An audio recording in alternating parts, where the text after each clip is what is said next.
कृषि दर्शन दिखैया छत्तीसगढ़ के जम्मो किसान भाई बहिनी हो, जय जोहार, राम राम।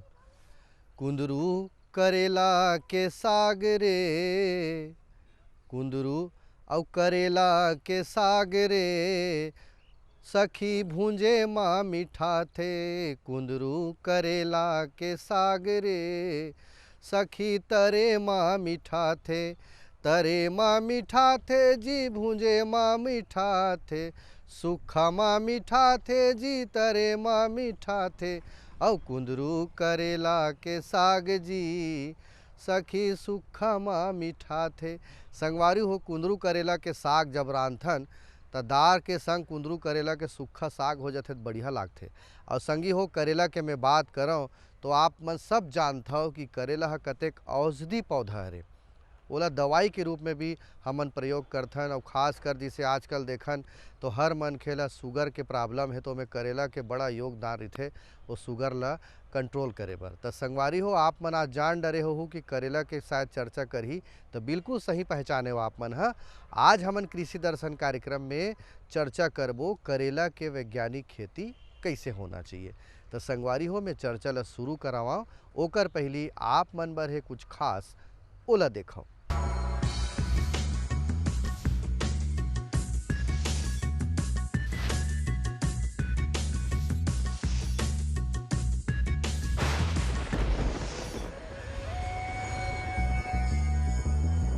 आत्मा योजना अंतर्गत सहायता राशि का एक प्रावधान रखा गया है, जिसमें 10,000 का रिवॉल्विंग फंड शुरुआत में उनको दिया जाता है। जैसे कि महिलाएं अपना अकाउंट खुलवा ली हैं, तो उसके लिए तो आपस में ही 100-100 रुपये ऐसा इकट्ठा करके उसको पासबुक बनवाना पड़ता है उन लोगों को। उसके बाद जैसे ही उनका पासबुक बन जाता है और अकाउंट खुल जाता है उनका, और समूह का नाम वगैरह निर्धारण हो जाता है, तो आत्मा योजना अंतर्गत उनको 10,000 रुपये की सहायता राशि प्राप्त होती है, जिसे वह अपना कार्य शुरू कर सकते हैं। और जैसे जैसे उनका कार्य आगे बढ़ते जाएगा और जैसे जैसे वह इसमें पारंगत होती जाएंगी, तो अपनी सुविधा के अनुसार उसको वापस भी कर सकते हैं। और इसके माध्यम से उन्हें बैंक के द्वारा भी लोन प्राप्त हो जाता है। तो बहुत सारी सुविधाएं हैं जो सरकार के द्वारा दिया जाता है। तो अगर वो उनका लाभ लेना चाहती है तो उन्हें ज़रूर इसका लाभ मिलेगा। संगवारी हो, संदेश अभी आप मन देखत रहे हो। संदेश के बाद आवो चलन हमार कार्यक्रम कृषि दर्शन कोती। और चर्चा है, आज के विषय है करेला के आधुनिक वैज्ञानिक खेती कैसे करे जाए। हमर मुजगहन गांव के एक जन मयारू किसान है, पढ़े लिखे युवा कृषक के संगवारी हो, जेकर मयारू नाम है अतीश चंद्राकर जी। वो ह करेला खेती गजब दिन ले करत है। तो वो अपन अनुभव ला बतावत है कि करेला खेती के जमीन कैसे करथे, जमीन के तैयारी कैसे करथे। अब सुनथन अतीश भाई के गोड बात करेला के खेती बर। ज़मीन के तैयारी में गर्मी के समय मिट्टी ला पलट पलट के उसमें गोबर के खाद मिला करके बाकायदा ओला रीजिंग और भुरभुरा करें, ओला रोटोवेटर मार के ओकर बाद में मांदा बना करके मल्चिंग लगाए हैं। मल्चिंग लगाए के बाद में ओकर बाद बीज ला बोए हैं। मांदा की दूरी हमन हा बना है 5x5 में बने हुए हैं। बेड के चौड़ाई है 2.5 फीट के है। ये वैरायटी है 13-15 नूनेम्स के। और पहली है बीजला हमन हा भिगा के रख देता ना 48 घंटा भिगाए के बाद में चलते हुए पानी में, ड्रिप से चलते हुए पानी में ओला रोपाई कर रहे थे। हल्का से जब ओकर मुंडी आ जाते तो ओकर बाद ओकर रोपाई कर देता। बाढ़ते तहने बाँस लगा था हमन, बाँस गड़ा करके धागा वगैरह के धागा गुथई चलते उनमें। और जैसे ही नार फेंकते तो ओला नार ला वो धागा में ओला सहारा रूप से देते थे। काबर की यह गर्मी में लगी रही से तो एक बार पानी थोड़ा ज़्यादा देर लगते। हमन ला 3 टाइम पानी देर लग जाते, सुबह दोपहर शाम। और ड्रिपे से ही जाते तो पानी है वो गर्मी के कारण थोड़ा ज़्यादा लगते पानी है। खास करके इनमें वाइट फ्लाई है, थ्रिप्स है, एक अटैक है थोड़ा कनिक ज़्यादा रहते। और निराकरण बर बहुत अकन दवाई है मार्केट में एक वाइट फ्लाई के। और थ्रिप्स के, तो वो प्रॉपर चलत रही थे। थोड़ा सा ब्लाइट वगैरह आ जाते या डाउनी आ जाते, डाउनी और पाउडरी खासकर वह मन एमें करेला में आते हैं। तो नियमतः अगर ओकर उपचार चलत रही थे तो वो पौधा ठीक ढंग से रह रही थे। खासकर सावधानी में तो ओकर तोड़ई है मेन ध्यान है। काबर नार के फसल है, नार के फसल में खोज के तोड़ते, तो तोड़े के समय बोला दोनों हाथ से हम तोड़वाते हैं कि नार ना टूटे, है ना। झटका दे के ना तोड़े, जेकर से और जो फल और फूल लगना है ते डैमेज मत हो। संगवारी हो, ये तो रहीस हमार मयारू किसान अतीश चंद्राकर जी गांव मुजगहन के। लेकिन संगवारी हो, कोनो भी हमन फसल बात करन, चर्चा करन, लेकिन विशेषज्ञ मन का बताथे कि करेला खेती बर यूँ जानना जरूरी है। तो सबले पहली संगवारी हो, आप मन से मैं परिचय करावाऊँ कि हमर तरफ विशेषज्ञ रूप में मैं बुलाना चाहता हूँ श्रीमती पायल साव जी, वरिष्ठ उद्यान विकास अधिकारी धरसीवा विकास खंड के हरे। ओकर से मैं पूछना चाहता हूँ सबसे पहली कि करेला खेती बर जमीन कैसे होना चाहिए, जमीन के तैयारी किसान मन कैसे करें, और छत्तीसगढ़ के जो जलवायु है ओकर हिसाब से करेला खेती का करे जा सकते, ये सब बात ला मैं पूछा था और का बतावत है। आओ देखथन।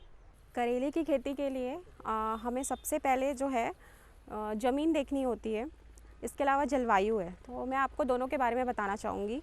जो ज़मीन है, तो करेले की खेती के लिए जो हमें ज़मीन चाहिए वो काली मिट्टी चाहिए। काली मिट्टी होनी चाहिए, लेकिन उसमें जो वाटर है मतलब पानी है उसका रुकाव नहीं होना चाहिए। पानी के रुकाव के कारण क्या होगा, चूँकि ये नार वाली फसल है, नार वाली फसल का सड़न बहुत जल्दी हो जाता है, रॉट बोलते हैं जिसे। तो हम सबसे पहले जो खेत है वो हमें पानी जो रुकना वाला नहीं चाहिए, पानी जिसमें आसानी से निकल जाए। इसके अलावा हम लोमी सॉइल बोलते हैं, लोमी सॉइल हम यूज़ कर सकते हैं। ये दोनों तरह की मिट्टी में करेले का जो उत्पादन है वो लिया जा सकता है। सबसे पहले हम ज़मीन की तैयारी के लिए हमें सबसे पहले हमें ज़मीन में पाटा चलाना होता है, जिसमें हमें ज़मीन का पाटा चलाते हैं तो इसमें हमें 3 से 4 बार हम पाटा चलाते हैं। ज़मीन की तैयारी करने के पहले हम इसमें गोबर की खाद डालते हैं। गोबर की खाद डालने से क्या होगा कि इसमें आपको बाद में रासायनिक खादों का इस्तेमाल कम करना पड़ेगा। सबसे पहले हम इसमें गोबर की खाद मिलाते हैं। गोबर की खाद मिलाने के बाद इसको हम छोड़ देते हैं कम से कम 3 से 4 दिन के लिए। 3 से 4 दिन के लिए इसमें हम पाटा चला के गोबर की खाद डाल के छोड़ देते हैं। इससे ये होता है कि अगर ज़मीन के अंदर में कुछ कीड़े मकोड़े या फिर कोई बीमारी के जो भी अवशेष होंगे तो वो धूप के संपर्क में आने के बाद मर जाते हैं, जिससे आपको बाद में इसका जो रोकथाम करना है कीट व्याधि का या फिर आपको इसमें बीमारियों का रोकथाम करना है, तो वो रोकथाम के लिए आपको कम करना पड़ेगा। इसके अलावा मैं बताना चाहूँगी जलवायु हम देखते हैं कि करेले को उष्ण जलवायु चाहिए। वैसे ये शीत भी सहन कर सकता है, लेकिन पाला जब पड़े तो पाला ये सहन नहीं कर पाता, तो हमें इसे अप्रैल और मई के महीने में लगाना सही होता है।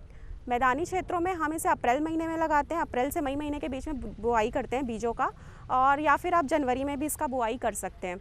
चूँकि आप देखते हैं कि आप ये गर्मी में लगाया जाता है तो हम इसे डायरेक्ट ज़मीन में भी लगा सकते हैं, या फिर आप इससे पहले इसकी नर्सरी तैयार कर लीजिए। नर्सरी आप इसकी तैयार करते हैं तो आपको इसे पहले पॉली बैग में लगाना होता है। पॉली बैग में आप वैसे ही सेम आप गोबर की खाद है, थोड़ा बहुत और भी जो खाद होते हैं NPK होता है, नाइट्रोजन, फॉस्फोरस, पोटाश, इन सबको मिला के आप पॉली बैग में इसका मिक्सचर तैयार कर लीजिए। उसमें आप बीजों की बुआई कर दीजिए। जब बीज आपके इसमें कम से कम 20 से 25 दिन के हो जाए तब आप इसे नियत स्थान में जहाँ भी आप इसे लगाना चाहते हैं अपने खेतों में वहाँ पर आप इसको लगा सकते हैं। इसको ट्रांसप्लांट बोलते हैं। और दूसरा जो विधि होता है वो होता है बीज बुआई का। तो बीज बुआई आप डायरेक्ट आप इसे कर सकते हैं, लेकिन हाँ उसके पहले चूँकि जो करेले का बीज होता है बहुत कड़ा होता है तो हमें उसे पहले भिगा के रखना होता है कम से कम 2 दिन के लिए, आप बोल सकते हैं 48 घंटों के लिए। तो आप जब इसे 2 दिन के लिए भिगा के रखते हैं तो ये जो होता है नरम हो जाता है, जिससे इसका जो जर्मिनेशन या अंकुरण बोला जाता है वो अंकुरण जो है इसका जल्दी होता है। तो हम इसे 2 दिन के लिए भिगा के रखते हैं, उसके बाद इसे बहते पानी में या फिर रनिंग वाटर में इसे हम आगे रखते हैं, ताकि इसके ऊपर अगर और भी कुछ इसके छिलके हैं या फिर और एक्स्ट्रा जो इसके ऊपर अवशेष लगे हैं वो सब इसमें धुल जाएँ। तो हम इसे 2 दिन के लिए भिगाते हैं। 2 दिन के भिगाने के बाद जब हम इसे लगाना होता है तब हम इसे नियत जगह पे हम इसकी बुआई कर देते हैं। तो बुआई के लिए आप यहाँ पे देख सकते हैं कि करेले की खेती की गई है 45 सेंटीमीटर, और कई लोग इसे 60 सेंटीमीटर भी लगाते हैं। ये वेरी करता है वैरायटी के हिसाब से, मतलब प्रजाति। जैसी आपकी प्रजाति होगी उस हिसाब से आप इसे उस अनुपात में आप इसे डिस्टेंस में लगा सकते हैं। तो आप या तो 45 सेंटीमीटर या फिर 60 सेंटीमीटर में इसकी बुआई की जाती है। इस तरीके से इसे लगाया जाता है। संगवारी हो, जल प्रबंधन के बड़ा योगदान होते हमर खेती किसानी के बूता में। यदि हम गर्मी के मौसम में लगाए हन करेला तब और मौसम हा परिवर्तन हो जाते वर्षा काल आगे तब, तो जल प्रबंधन हम कैसे करन आवो जानथन पायल सावजी से। करेले की खेती हम मूलतः हम जो करते हैं, जो गर्मी के दिनों में करते हैं, अप्रैल और मई का महीना। जो अप्रैल और मई का महीना होता है वो बहुत ज़्यादा गर्मी का होता है और किसी भी बीज के अंकुरण के लिए हमें पानी की नितांत आवश्यकता होती है। तो जब भी आप इसका बुआई करेंगे तो बुआई के दिन तो आपको पानी डालना ही है। उसके 3 दिन बाद, मतलब बुआई करने के दिन आपने पानी दे दिया, उसके 3 दिन बाद आपको पानी देना है। ये मतलब आपका करना ही करना है। इसके बाद आपको हफ्ते में 3 दिन, कम से कम 3 से 4 दिन आपको इसमें पानी डालना है। और जब आपको लग रहा है कि इसकी नमी ख़त्म हो गई है तब आप इसमें पानी दे सकते हैं। अदरवाइज़ आप इसे चेक कर सकते हैं या आप अपने मिट्टी को देख सकते हैं। अगर उसमें पानी की मात्रा बहुत ज़्यादा है तो आप पानी ना डालिए, नहीं तो आपको अप्रैल और मई के महीने में लगाया जाता है, इसलिए आपको 3 से 4 दिन पानी देना अत्यंत आवश्यक है। इसके अलावा 3 टाइम और होता है या 3 समय है जिसमें आपको पानी देना अति आवश्यक होता है। एक तो होता है बुआई के समय, जो मैंने बताया। इसके अलावा जब आपके फूल इसमें लगने लगते हैं तब इसमें पानी की कमी बिल्कुल नहीं होनी चाहिए, क्योंकि इसमें फिर आपके फूल कम लगेंगे और फूल अगर लग भी गए तो उसमें उतनी फ्रूटिंग नहीं होगी। तो आपको जब फूल इसमें लगने वाले हो तब इसमें आपको पानी देना अत्यंत आवश्यक है। और तीसरा, जब आपने अपने क्रॉप तोड़ लिया, मतलब आपने फसल की तुड़ाई की, हार्वेस्टिंग जिसे बोला जाता है, आपने एक फसल की तुड़ाई की, उसके तुरंत बाद इसमें आपको पानी देना है ताकि आपकी दूसरी फसल के लिए फिर से इसमें फूल लगना स्टार्ट हो जाए। तो आपको ये जो 3 टाइम है, बुआई के बाद, फूल लगने का टाइम और जस्ट आपने फल तोड़ाई की, इन तीनों टाइम पे पानी देना अत्यंत आवश्यक है। संगवारी हो, चर्चा भी हमन करत हन करेला के वैज्ञानिक खेती में और कुछ बात बाँचे है, लेकिन ओकर पहली आप मन बर है खास ओला देखो। मेरे साथ बोलो ए बी। अरे नादान, बच्चे को एबीसी सिखा रहा है। अरे काम धंधे की एबीसी तू कब सीखेगा? ये देख विज्ञापन। तेरे जैसे कृषि विज्ञान सीखे हुए युवाओं के लिए भारत सरकार के कृषि मंत्रालय ने एक योजना बनाई है, ACABC। ACABC? जी हाँ, ACABC यानी एग्री क्लिनिक्स और एग्री बिजनेस सेंटर। इसके तहत कृषि विज्ञान पढ़े युवाओं का चयन होने पर उन्हें मुफ्त ट्रेनिंग दी जाती है और हाँ, अपना कारोबार चलाने के लिए बैंक से लोन भी मिलता है। इसके साथ ही अगर युवा अपने इलाके के किसानों की खुशहाली के लिए उन्हें खेती बाड़ी व अपने कारोबार से जुड़ी लाभदायक जानकारी देते रहेंगे तो उन्हें लोन पर 36 से 44% तक की सब्सिडी भी मिलेगी। तब तो मैं जरूर सीखूंगा काम धंधे की ABC। शाबाश, चलो अपनाएं स्वरोजगार, खेती में हो विकास अपार। सहकारिता के बल पर विकास के लिए उठे कदम, जन सहकार की ताकत लेकर आगे बढ़ते जाएं हम। जन जन ने इस क्रांति में है विश्वास जगाया, हम सब ने मिलकर विकास का परचम है फहराया। सहकारिता है अपने विकास की पहचान, नए दौर में सहकारिता ही भारत का अभिमान। कृषि मंत्रालय भारत सरकार द्वारा जनहित में जारी। गांव और शहर शहर में बात चली, राष्ट्रीय बागवानी मिशन की लहर चली। आसान हुआ अब फल फूल मसाले उगाना, नर्सरी लगाना और जैविक खेती अपनाना। अब हुआ तकनीकी प्रशिक्षण पाना आसान, विपणन के लिए भी है सहायता के प्रावधान। अधिक जानकारी के लिए जिला बागवानी अधिकारी या राज्य बागवानी निदेशक से संपर्क करें। राष्ट्रीय बागवानी मिशन, जीवन संवारे, खुशियां फैलाए। संगवारी हो, जल प्रबंधन के बाद आते खान पान के व्यवस्था। तो करेला में कौन कौन सा प्रकार के खाद देना है, नाइट्रोजन है, फास्फोरस है, एकर मात्रा कैसे होना चाहिए और कौन सा प्रकार से हम लोग खाद देना है। टपक सिंचाई जिसे हम लगाए हैं पाइपलाइन तेकर माध्यम से, और पहाटा हम लोग खाद देना है जमीन के तैयारी के समय। और बाद कैसे कैसे खाद के प्रबंधन हम करबो, आवो जानथन पायल सावजी का कहा थे। खाद के लिए तो मैं वही बताना चाहूँगी, गोबर की खाद, जो कि आजकल गाँव में किसान भाइयों के यहाँ बहुत आसानी से उपलब्ध हो जाता है। तो आप खाद इसमें जब आप बुआई कर रहे हैं, मैंने बताया ज़मीन की तैयारी के समय आप इस पे 125 क्विंटल के आसपास 1 हेक्टेयर में आप खाद डालिए, गोबर की खाद डालिए। ये उसी टाइम आपने डाल दिया। उसके बाद आपको नाइट्रोजन है, पोटाश है और फास्फोरस NPK जिसे बोला जाता है, तो आपको डालना है 125 और 100 किलो का। तो आपको जो फास्फोरस है वो तो आपको उसी टाइम पूरा दे देना है जब आप बुआई कर रहे हैं, लेकिन बचा जो नाइट्रोजन और पोटेशियम तो ये आपको 3 बार के डोज में देना है।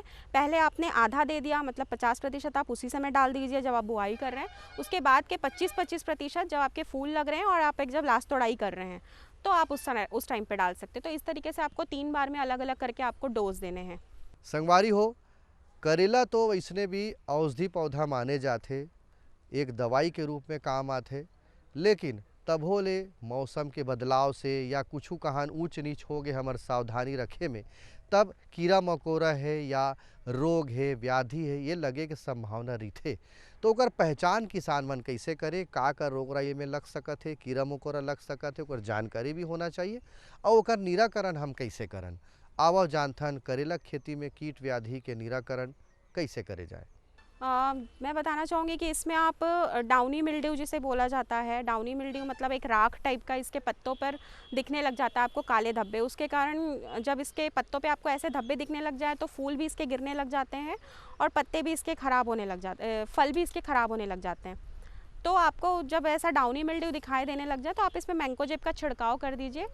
0.5 ग्राम लगता है, 10 लीटर पानी में आप घोलिए और उससे उसका स्प्रे कर दीजिए। इसी तरीके से पाउडरी मिल्ड्यू भी होता है, उसमें सफ़ेद की जगह पीले धब्बे पड़ते हैं, इसका भी रोकथाम उसी तरीके से किया जाता है। इसके अलावा इसमें मैं बताना चाहूँगी कि कीड़े मकोड़े, तो आपको जब लगे कि कीड़े आ रहे हैं, इसमें थोड़े भी अगर पत्तों में छेद दिखाई दे रहा है तो उस टाइम पे आप इसमें डाइमेथियोएट करके आता है, आप ये इसका घोल बना सकते हैं। घोल बना के आप इससे पूरा छिड़काव कर सकते हैं।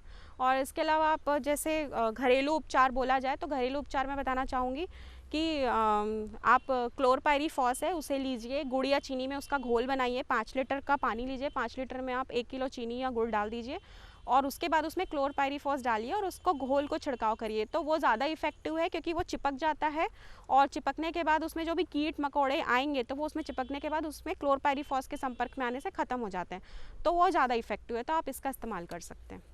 संगवारी हो, जब फसल है पाक जथे पहली घाव, करेला काबिर की दीर्घ अवधि के फसल हरे संगवारी हो, तो पहली घाई एकर कटाई तोड़ाई कब करना है और कटाई तोड़ाई करे के बेरा हमला का सावधानी रखना है करेला में।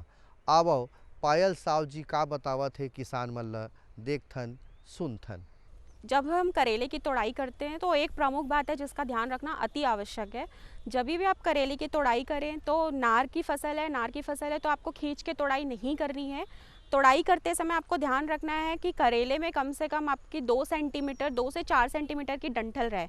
डंठल रहने से ये होता है कि उसकी उसका जो जीवन है तोड़ाई के बाद या लाइफ है वो बढ़ जाता है, 2 से 3 दिन तक वो फ्रेश रहता है। लेकिन अगर आपने उसको डंठल के बिना तोड़ लिया है तो वो जो है 6 से 7 घंटों में ख़राब होना शुरू हो जाता है क्योंकि उसकी श्वसन की प्रक्रिया बढ़ जाती है।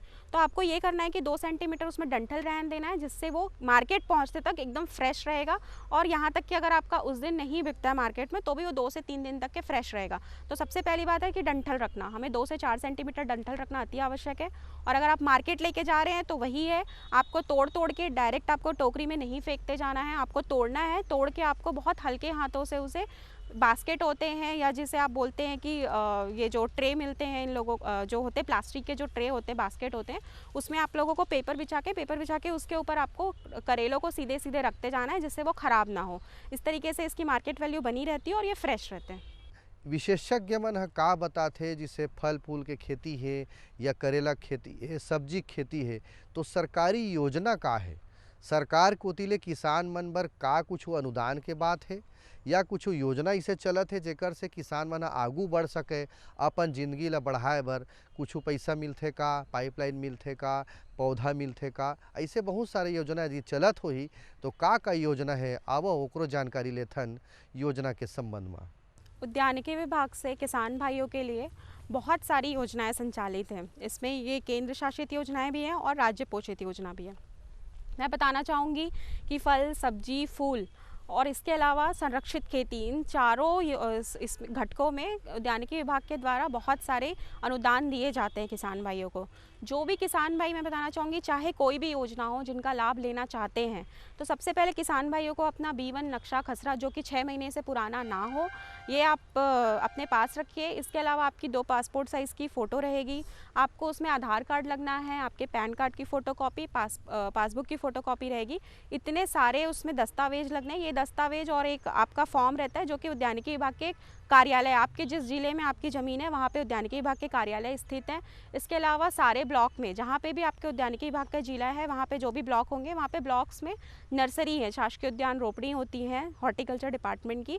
आप वहाँ पे जाके अपना फॉर्म ले सकते हैं। फॉर्म लेके आप वहाँ पे भरिए और ये सारे दस्तावेज लगा के आप इन सारे अनुदानों का लाभ प्राप्त कर सकते हैं। ये तो रही कि आप योजना का लाभ कैसे उठाएंगे। इसके अलावा योजनाओं में हमारे यहाँ फल जो है, फल उत्पादन के लिए हमारे यहाँ से केला, पपीता है, आम है, इन सब में योजना दिया जाता है। जो आम है वो राज्य पोषित योजना है। आम के इसमें हमारे यहाँ से अच्छी जो हाइब्रिड वैरायटी है या फिर कलमी पौधे जिनमें कि फल जल्दी आते हैं, तो आप कलमी पौधे प्राप्त कर सकते हैं। या आपको जो भी ज़िले हैं आपके, वहाँ के विभाग ज़िले में ब्लॉक्स में नर्सरी है, नर्सरी जो शासकीय उद्यान रोपड़ी है, वहाँ पे हमारे यहाँ पे आम के पौधे उपलब्ध हैं। जिन भी किसान भाइयों को चाहिए आप वहाँ पे जाके जो दस्तावेज मैंने बताए और फॉर्म भर के आप वहाँ से अपने नर्सरी से पौधे प्राप्त कर सकते हैं। ये जो योजना है ये प्रति हितग्राही 2 हेक्टेयर तक के लिए सीमित है, मतलब आप 200 पौधे वहाँ से प्राप्त कर सकते हैं। इसके अलावा रही फलों में केला हो गया, पपीता हो गया, और अन्य जो छत्तीसगढ़ के क्षेत्र हैं जैसे कि ऊपरी का क्षेत्र है, वहाँ पर लीची या फिर इसमें नाशपाती में भी योजनाएं संचालित हैं। और जो हमारा मैदानी भाग है, मैदानी भाग में हमारे पास केले और पपीता, इन सब में योजनाएं हैं, अमरूद है। सारी योजनाओं में हम एक हितग्राही को 4 हेक्टेयर से अधिक नहीं देख सकते। 4 हेक्टेयर तक के प्रति हितग्राही लाभ अपना प्राप्त कर सकते हैं और इसमें हम 40% का अनुदान देते हैं। संगवारी हो, ये तो रहीस आज करेला के वैज्ञानिक खेती के बारे में। तो संगवारी हो, बेरा हो गया अब खेती किसानी के संग मनोरंजन के। तो मनोरंजन कैसे होही, मैं गीत संगीत आप मन ला सुनावत हूँ, आप मन देखो ये गीत और संगीत। उड़ भागे भैया उड़ भागे, उड़ भागे भैया उड़ भागे, ए उड़ भागे दीदी उड़ भागे, उड़ भागे दीदी उड़ भागे, ए उड़ भागे भैया उड़ भागे, उड़ भागे भैया उड़ भागे, ए उड़ भागे दीदी उड़ भागे, उड़ भागे दीदी उड़ भागे, ए उड़ भागे भैया उड़ भागे, उड़ भागे भैया उड़ भागे, ए उड़ भागे दीदी उड़ भागे, उड़ भागे दीदी उड़ भागे। परदेसी सुवारे नैना लड़ा के उड़ भागे,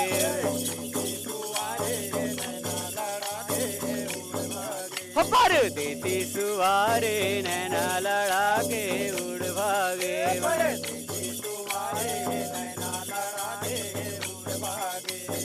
उड़ भागे भैया उड़ भागे, उड़ भागे भैया उड़ भागे, ए उड़ भागे दीदी उड़ भागे, उड़ भागे दीदी उड़ भागे। परदेसी सुवारे नैना लड़ा के उड़ भागे, परदेसी सुवारे नैना लड़ा के उड़ भागे।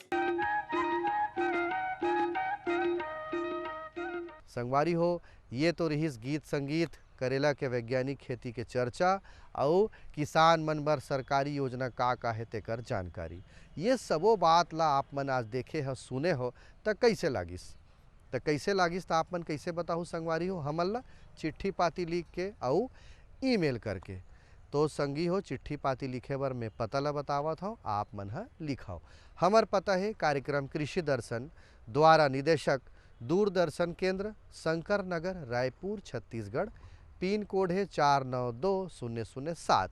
तो संगवारी हो, अवैया बेरा में फिर आप मन संग गोड़ बात करे बर हूँ। तब तक आप मन के चिट्ठी पाती और ईमेल के हमला गोरा रही। विदा देवाओ, जय जोहार, राम राम।